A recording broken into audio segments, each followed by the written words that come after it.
Hello everyone, welcome to VLSI Path. This is part of our static timing analysis series, guiding you from basics to advanced concepts step by step. Today we are going to discuss what are synchronizers. So let's dive in. So synchronizers are the simple flip-flops which have the high probability to come from the metastable to a stable state in the given time. Thus the resolution time is less than the t clock minus the setup time. Those are the synchronization registers. So we use the synchronization register chain after the flop, which like supposed to have the metastability, like few of the critical path, if we are using some tight constraint there. So we put the synchronization register chain. It will reduce the chances of metastability, meaning the MTBF, that's the mean time between failure. It will reduce, but it will not completely say that it will never get the metastability state. It will never happen. So this is the probability of failure. After getting what is the probability of the failure in, like, if the design is not able to resolve uh, in the t time. So if the resolution time is greater than the t, this is the probability of failure.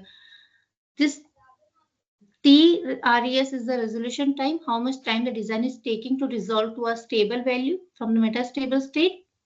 Tc is the clock period, and t and tau are the flop constant. The flip-flop we are using, these are constant for that. And t is the time taking by the flop to reach to a stable state. Okay. So here, this is the clock continuing, then we are using the data and the clock. Here, let's suppose this Q is in the metastable state, then this is the synchronization chain. There, these flops have this t and tau value in such a way that the probability of failure will be less. So if metastable state or quasi-stable state Q will come at the D input, it will try to stabilize that particular input in the given time. That is the clock period minus setup time of this flop. And if it is able to stabilize this, the input will be stable at the D and the Q will be get the stable output. Well, let's suppose it is not able to stabilize that particular metastable input what we are getting from here. Here also we are getting that metastability, like the value between 0 and 1. Then again this flop will again try, and at this stage we will get the stable state. That's what is our expectations. It may happen that these two flops are also not able to stabilize the output to a stable state. So there we have to again introduce one more flops here, and that's how we have to design the synchronization chain. Now let's explore what are the necessary conditions for a synchronization chain. This should be in the same phase clock, or this all the flops should be with the same clock.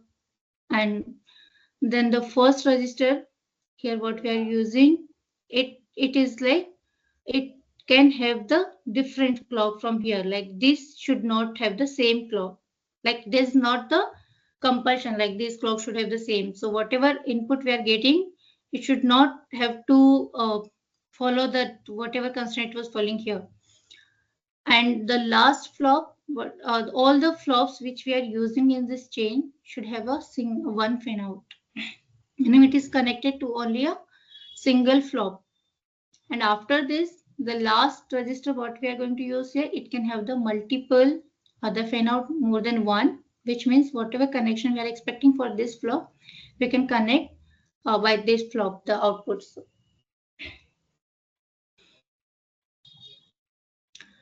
Now, as I said, the synchronization cannot remove the metastability completely.